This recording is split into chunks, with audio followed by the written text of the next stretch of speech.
Hello, hello, hello. You're back again with Natalie Vanessa. I dropped my episode and the feedback that I'm getting has been great. So thank you so much to everyone that's tuned in. If this is your first time listening to me, welcome, welcome. The podcast is called Heartbreak to Hot Girl, and I am your host, Natalie Vanessa, the chief hot girl. That's what we're going to call myself. I'm here to help you girlies go from being heartbroken to reclaiming that bad beat energy that you always had, inside you. Now, I have done like an intro episode, but for this episode, I'm really building the foundations, right? I know some of you guys have been following me for a bit.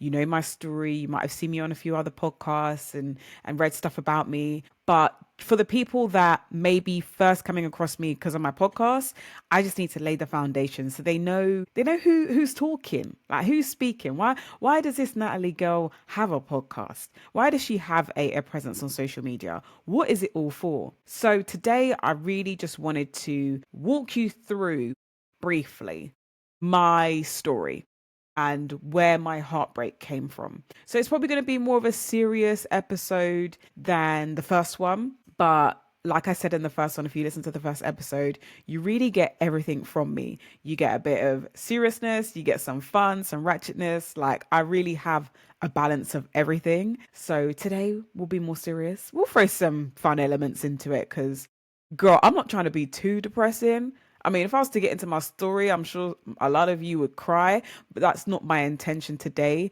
because I'm very much not in that space anymore. That trauma does not affect me in the same way that it did before. And that's how I know I am truly healed. And that is the point of this podcast, that I want you all, ladies, girls that are watching this, to be truly healed from the stuff that you have gone through. I don't know what you might have been through with ex-partners or even friends or just toxic people in your life. This whole podcast is about coming from whatever heartbreak you've had and to becoming the hot girl that you should always have been. Okay? So at this point, if you want to make a cup of tea, if you want to get a beverage, drink, whatever, get yourself comfortable, sit down. We're gonna have a heart to heart today with Natalie Vanessa. Right. So you've heard a bit of my story already. I was with my ex-partner, my only partner, really, I'm gonna say, for 11 years. So we met at uni at the tender age of 18. Like I didn't have a clue. I had one kind of relationship. I mean, before 18, can we call them relationships? But, I was with a guy before that. But this was my first, like, proper everything, So, yes, at tender age of 18, I met my ex-partner and everything went really fast. We got together, we met each other, and we were boyfriend and girlfriend within a couple of weeks. And that was literally us for 11 years. Okay. So, in that span of over a decade, which is absolutely insane to think of, that I spent so long. So yes, over a decade, we got married and we had two beautiful children as well, which to this day, I cannot regret the two beautiful children that came out of that marriage and that relationship. So we thank God for their life. But yes, I was with that person, and when you look back at situations, you can really realize that you can really see where you went wrong. When you're in it, you don't know. Okay. But looking back from day one or maybe day 10, a very early doors, there were traits presented to me that had I been the age I am now, I would have been like, nah, no, get out, run. It's only going to get worse. But at the age of 18 and, not going too much into my childhood, but come from a single parent household. I don't really have much of a relationship with my dad, or the relationship that I did have with my dad was very up and down. He was in and out. At the moment he's out. I don't know when he'll be back in, but we don't care. But so that as well, dealing with, the abandonment of your father, low self-esteem, and I just didn't have much confidence in myself. So with all that kind of going on, when you then attach yourself to someone that seems to be showing you interest, attention, what you thought was love, you're going to cling on to it because you never had experienced that before, especially from a man. So I have grace on myself when I look back at that 18-year-old girl or that 18-year-old baby that I was, and I say, girl, I'm not mad at you. I'm not angry at you because you knew no different. You had no role models to kind of look at and say, this is what models healthy love. You had no idea. And sadly, someone came in and saw the vulnerability in you and took advantage. So I just want to give a moment there for the young Nat, to give her grace, to give her that. And if you're listening and you resonate with a part of that story where you might have got with your partner when you were very young, and looking back now, you're thinking, girl, why did I stay so long? Girl, why did I put up with that? Have grace on that young girl. Have grace on her. Because what do they say?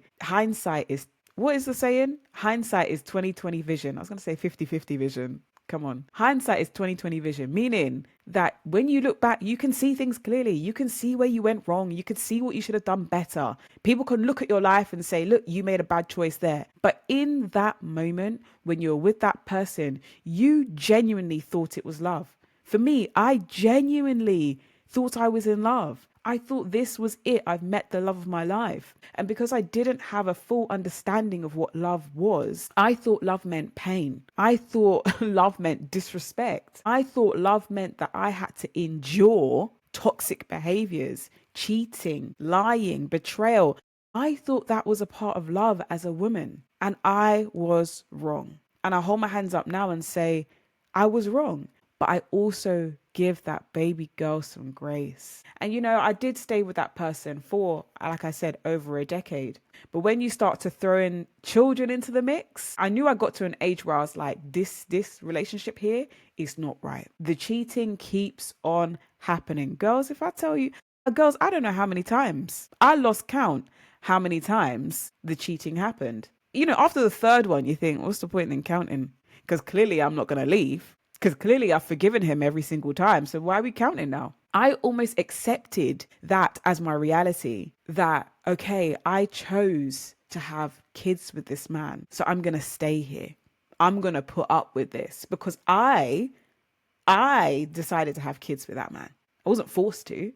And I felt almost like that was my punishment, the consequences for my actions. So yes, at the age of 18, I definitely was naive. But when I got to about in my mid to late 20s, I knew then that I was actively making bad decisions and I still stayed. And you know what? It takes a lot to admit that I actively was making bad decisions. It's hard. It's a hard pill to swallow. But if we are to move on from stuff like that, if we are to truly heal, we need to be honest with ourselves. We need to be honest with ourselves. And the reason I held on was because, one, I didn't feel like I had the choice to leave. I know that sounds crazy. I felt like there was no option to leave. That because I had committed myself for X amount of years at the time, because I had invested time, my youth into this man, into this relationship, I felt that I couldn't walk away now because all of that would have been in vain. I felt that because I had 2 children with him, I can't now be responsible for creating a broken home. And that's where I went wrong. I thought I was responsible for creating that broken home, but I wasn't the one that stepped out. I wasn't the one being emotionally abusive. I just decided in the end to choose myself. So if you're listening to this, ladies, and you're going through the same thing, and I would wish that no one is going through what I went through. But the reality is some people are. If you are going through that right now. So yeah, if you are going through that right now, remember there is always a choice to leave. And you are not responsible for creating that broken home. Don't feel the shame and the guilt that comes with it, that society wants you to have so bad. They want you to lay down and die. Yeah? Because how dare you as a woman, how dare you choose yourself and walk away from a toxic situation to maybe even save your life? How dare you do that? And on top of that, how dare you thrive? But we'll get onto that. We're talking about the heartbreak today. But how dare you walk away from a situation that wasn't serving you or that wasn't good for you? How dare you do that? And I'm here to tell you, if there's any woman in that situation right now, where your partner is being emotionally, physically abusive or whatever it is, that is not love. Love should not hurt. Love should be patient, should be kind. It should be easy. And if it's not that, sis, it's not love. It's probably a trauma bond. But back to my story, it took me a few years to, in my mind, pluck up the courage to say, I don't want this anymore. And you know what? How I did that along the way was building myself up. Because for a long time, my ex partner is a very intelligent man, very intelligent, very smart. And I did look to him for a lot of advice, for guidance in life. Like, I really felt like he took me under his wing, so to speak, to nurture me into what he wanted. And in that, I didn't trust my own thoughts. I didn't trust my own intellect because I thought this man is so much smarter than me, so much better with his words than me and everything that I need to listen to everything he says. But it got to a point. It got to a point. I think it was shortly after my 27th birthday or so, around that time. I was in my late 20s. I realized I need to start building myself up. I need to start investing into myself.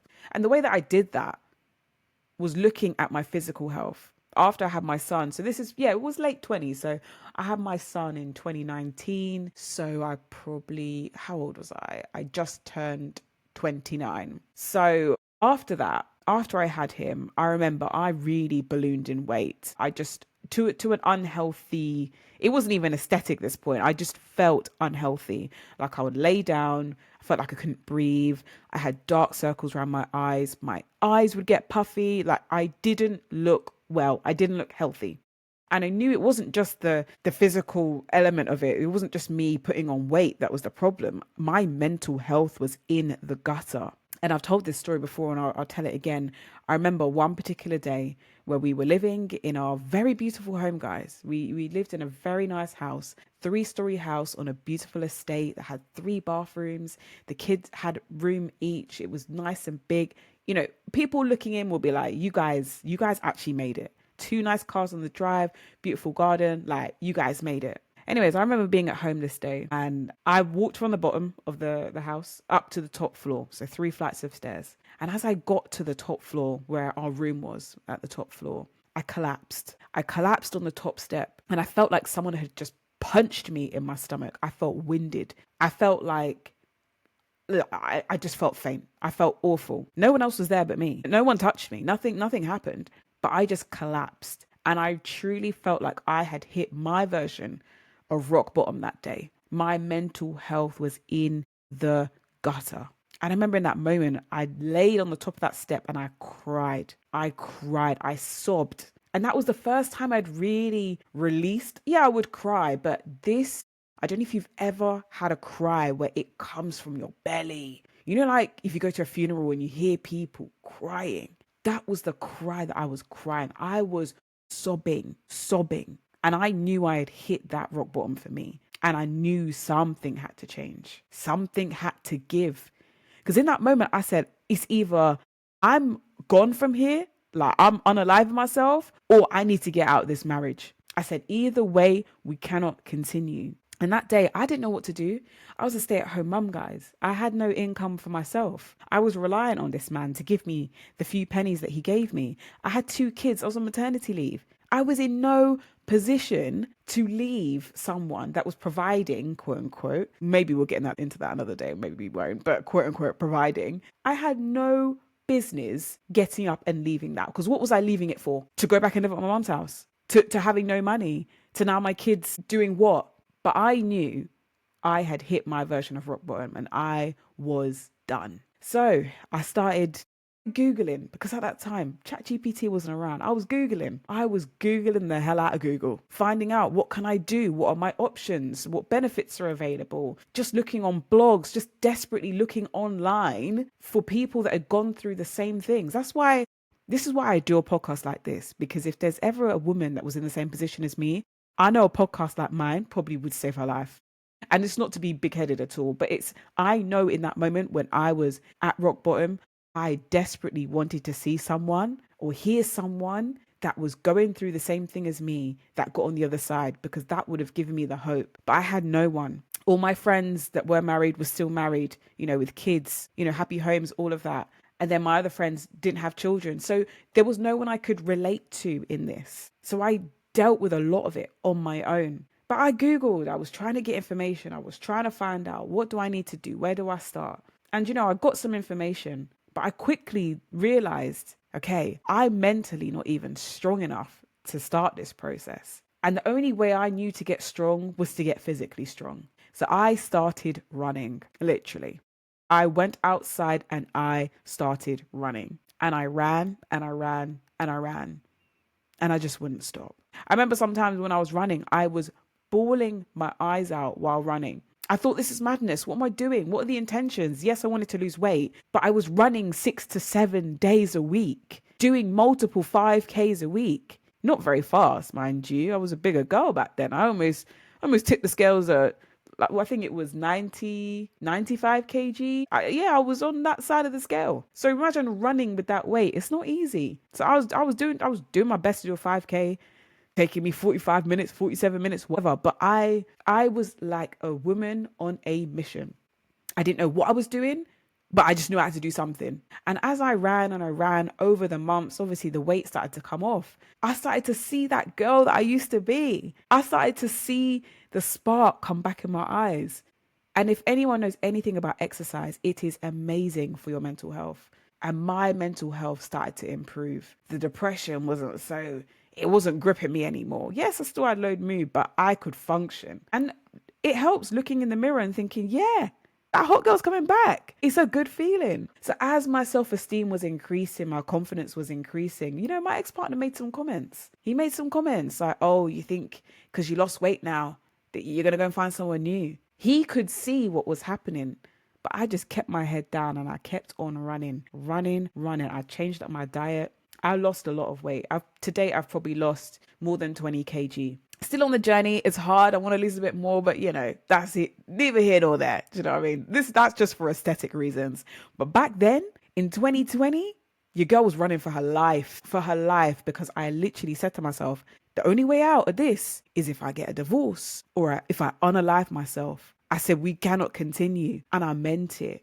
I meant every word. So yeah, I managed to get out and other things transpired. And I don't know if I'll get into that on the podcast. Because, I'm very mindful. I have children. I'm very mindful that the internet is a very public place. But certain things transpired, which meant that... So let me backtrack. Sorry. Through all the cheating and everything like that, I told no one. I didn't tell my mum. I didn't tell my best friend. I didn't tell anyone. No one knew what was going on in our relationship. Everyone from outside looking in thought, oh my gosh, this is a couple goals. They've been together since uni. Oh my God, they got kids together. They didn't know the reality of what I was putting up with all those years. So some things transpired, which meant the door was blown wide open. The secrets were out. People were let in. My best friend found out some stuff. My mum found out some stuff. My other friend, my sisters found out some stuff. And that meant now everyone was looking at Nat to say, Nat, what's going on at home? What's happening? And listen, I was a girl all those years, yeah, I didn't talk to people about my problems. I was mute about my problems. I'll be there for everyone else. But when it comes to Natalie, how are you? Yeah, I'm good. But when that door opened, I tell you, I told it all. I opened my mouth and I haven't shut it since. Hence why I got a podcast now, because you can't shut me up. I'm going to tell my story. I'm going to tell my experience, how I want to tell it. You girls got a voice, okay? And my voice was found in that moment. I said everything. And do you know what? My amazing friend, Shay, I always shout out Shay. And one day I'm going to bring her on this pod. Side note, we used to have a podcast together. It was amazing, called the Baddies Banter Club. Hopefully we can do something again together. But anyways, side note, amazing friend, Shay, was just like, Nat, you can't stay here. What do you mean you've been putting up with the cheating all this time? What do you mean he did this? What do you mean he did that? And I said, I know. I was so broken though. So broken. Still getting my strength back more than I had done in previous years, but I was still broken. And she said, Nat, you have to leave. You have to leave. And the thoughts that go through your head, you think, oh. So I grew up in church, right? Give it a little backstory. My family are very religious. My mum is a preacher. My grandma, God rest her soul, she was a pastor, okay? My uncle's a pastor. Like, we are in the church. And we know the view of church and divorce. That was playing in my head so loudly. I said, I can't get a divorce. I'm going to hell. I can't do that. The church people, this, that, what people going to say? First one in my friendship group to get married, first one to get divorced. How embarrassing. All of this stuff, all of those fears that were internalized over those years were coming to the forefront. I was saying this to my friend. I was like, I can't do it. I'm not strong enough to do this. And she said, you have to. It's not even a case of, yeah, like maybe you could do it. No, Nat, you have to. And I thought back to that moment where I was collapsed over on the stairs and realized I did have to, because if I didn't, I would not be here today. I promise you, I wouldn't be the person I am today, and I probably wouldn't even be alive, because that is how bad my mental health was, guys. And like I said, as we get to know each other, I will give you insight into that. But I don't want to trigger anyone today that might be going through things like that. But I was not in a good place. So I had to get out. And you know what? Shout outs to my mum. Shout outs to my mum every single time, because I was scared. I was scared about telling her that, because I knew it would hit her hard. I'm sure my mum wouldn't mind me sharing that. My mum was also a divorced mum. She got divorced from my dad when I was about 12, 13. That's a whole nother story in itself. Yeah, men. Okay. So I knew, because I'm very empathetic and I really do kind of preempt how people will feel, based on my actions. And I thought that might break my mum, because I'm sure that she would have thought the one thing she wants for her one daughter, I'm her only child, is that she gets married, has a beautiful family, and they stay together happily ever after. I'm sure she would not wish for her only daughter to go through something similar as to what she did. So I was worried about telling her. I was worried about how it'd be received. I was worried about the impact it would have on her. Imagine, I've been going through this for 10 years, but I was worried, what would this do to my mum? And you know what? My mum in that situation, I told her, and there was no resistance. There was no pushback. There was no, Natalie, do you want to try again? I think she knew in that moment, because I'm not a flippant person, guys. I'm a very level-headed, logical person. I don't want to say calculated. That sounds a bit manipulative, but I'm very thoughtful. I don't just do things randomly. I don't just speak without thinking. I don't act without thinking it through. And my mum knows that about me. So when I told her this is what I'm going to do, she said, fine, I support you.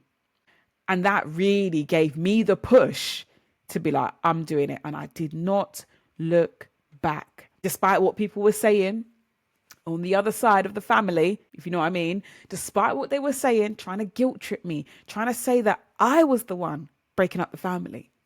Because sorry, I don't remember. I don't remember stepping out on my spouse. I don't remember. Sorry, I must have missed that part where I stepped out. I must have missed that bit.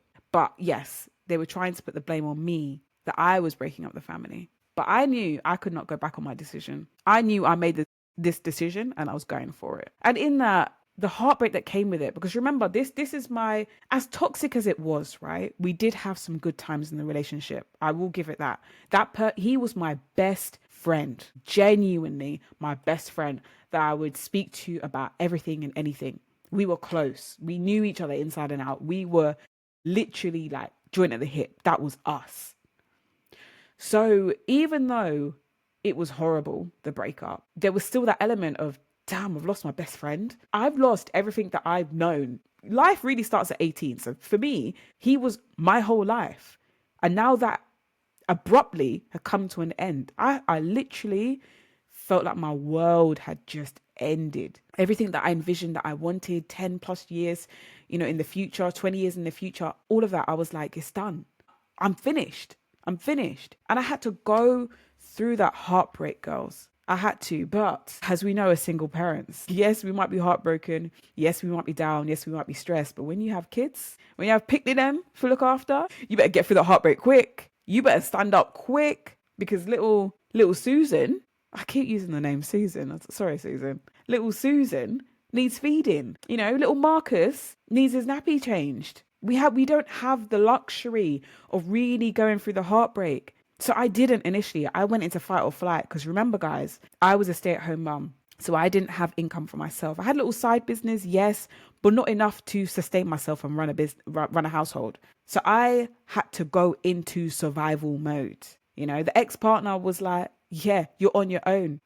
Good luck. Ain't giving you a penny. I said, right, bet. Because one thing about me, which I realized in this whole journey, is that Natalie is fierce. Natalie doesn't give up on herself. Natalie is a force to be reckoned with. And I really showed out in that moment.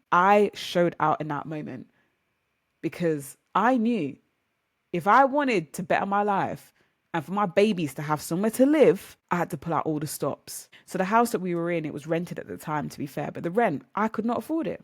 I had some savings. So I was able to cover, I think, about 2 months. After the 2 months, I said, I have to give this place up because I cannot afford it. I was desperately trying to look for a job, but I had been at my career for how many years? I was just doing odd little admin jobs here and there. But proper job, I had been out of it for a while. So I made the difficult decision while being heartbroken, while dealing with that, while adjusting to being a single mum, a single parent. I made what I felt was a very embarrassing decision at the age of, gosh, my timeline, like remembering the time is sometimes a bit hazy to me, but I think I was about 30, 31. Probably was around 31 at that point. Sorry if it's wrong. Sorry if there are like people listening like, hold on, your maths don't add up. But I was in my 30s, 31, let's just say. I made the embarrassing decision on myself to move back home, move back to my mum's house, which I had to swallow a lot of pride to do that, because the last time I had been back in my mum's house, like properly, was before I went to uni. And now at the age of 31, let's say it was, with 2 kids in tow, I was moving back home after a failed marriage. You can imagine the embarrassment that you feel, the shame that you feel, the guilt that you feel that, okay, now I'm taking my kids out of this beautiful 3-story, 3-bedroom, 3-bathroom house on a beautiful estate to go and move back to my mum's. And, granted, my mum's house is she lives in a lovely place. She doesn't live in a bad area or anything like that. But she didn't have space for all of us. So my mum had a 3-bedroom house, but her 3rd bedroom was her office. She had a business at the time. So there was one room, my old childhood room, actually. There was one room. And I had to make the decision to move back there, which meant me and my 2 kids shared that room for, we were back at my mum's for about 18 months. Embarrassing.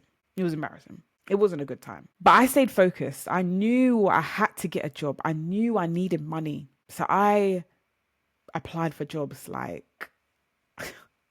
mad. And I managed to secure a job. Not with great pay, but it was a job. It meant that I had income now to look after my kids. So I worked that job. And as I was working that job, I had an opportunity for a better job. In fact, I was headhunted, guys.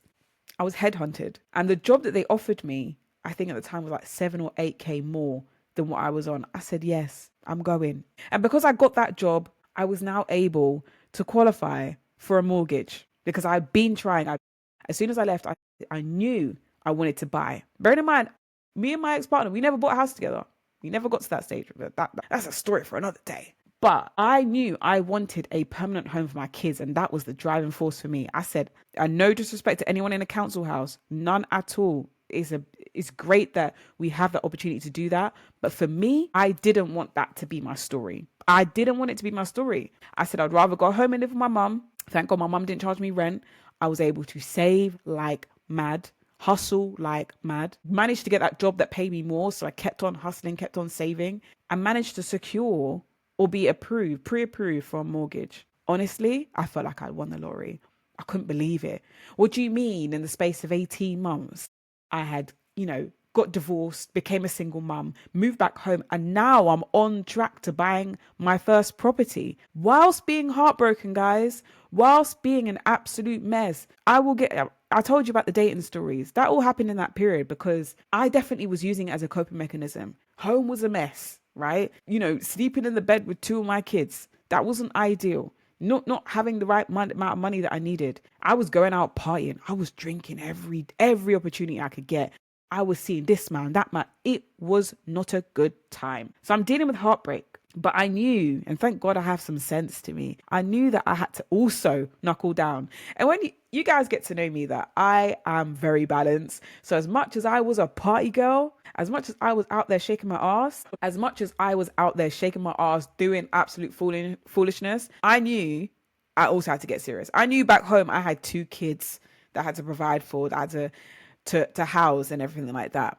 So I got it done. I don't know how. I say by the grace of God and my therapist, Dawn. Oh my God. If you've ever spoken to me for more than like 10 minutes, I'm always talking about my therapist, Dawn, because she legit saved my life. I know I started the work with me running, everything like that, improving my confidence. But it was when I pushed myself into therapy, that was the game changer.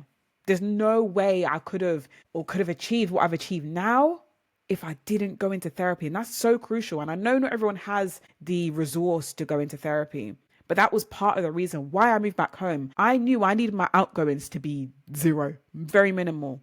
So I could, one, save for a house, and two, get therapy. And I spent hundreds, maybe even 1,000 at this point. I don't know. I spent a lot of money on therapy. I had weekly sessions with Dawn, okay? And then dropped it to fortnightly. And I think in total, that 18-month period, I was in therapy. I said, we're sorting out whatever's wrong with Nat.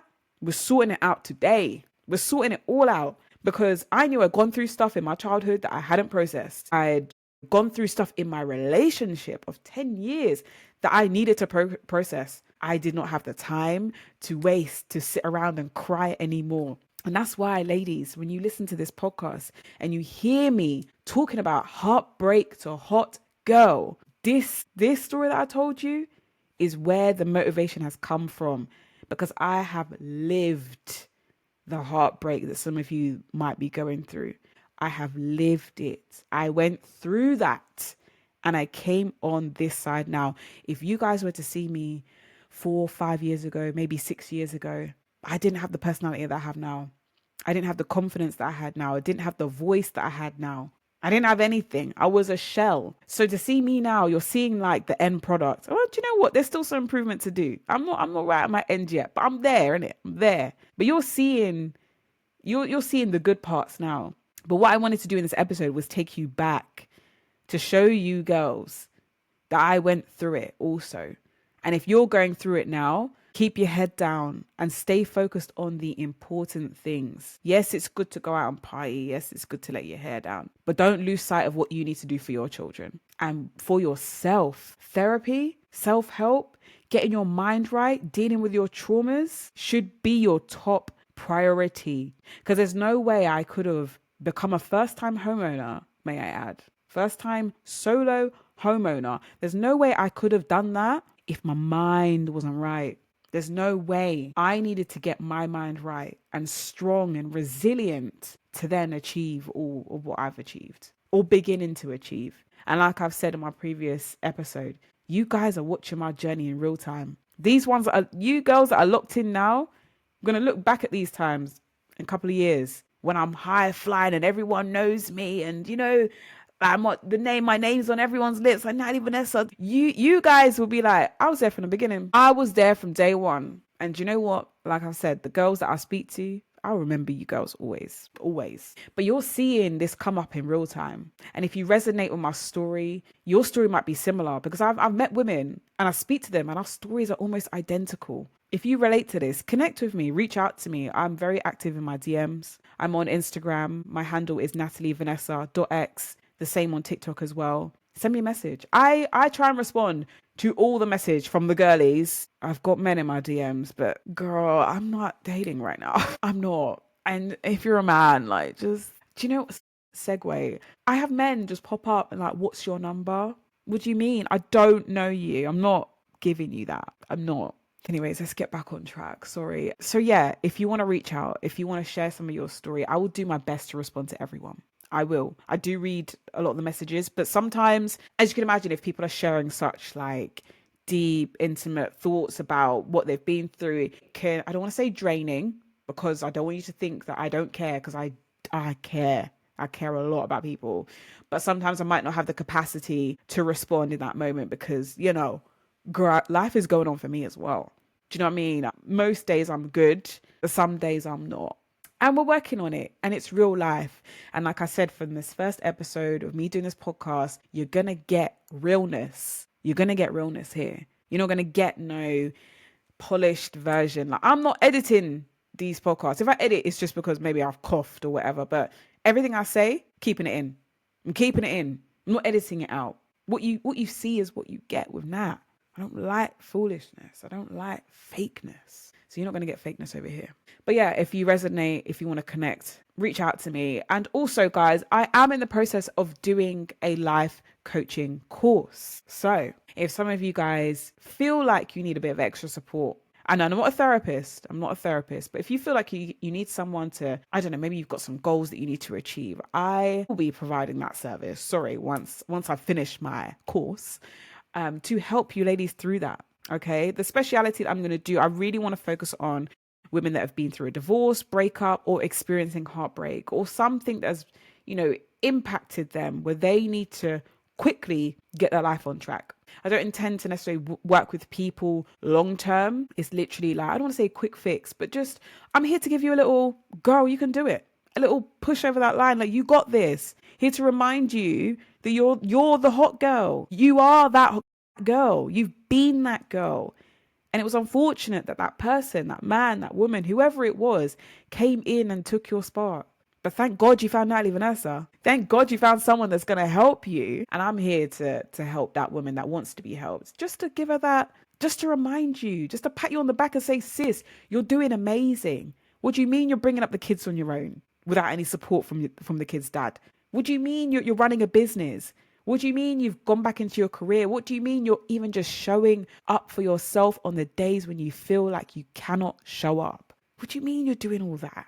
I'm just here to remind you of who you are. And if you want that from me, I'll be more than happy to help. So once I'm qualified, or once I finish the course on that, I will be looking for some clients where you'll be like my test rabbits, basically. So yeah, keep an eye out for that. Yeah, I'll be happy to offer that service to the people that need it. My throat is itching. So that's it, guys. I feel like I've just laid my heart bare for you guys, but we'll be back next week. And yeah, just stay hot, girls. Just stay hot. Just do that for me, please. Do that for me. Love you guys. I'll speak to you guys soon. Bye.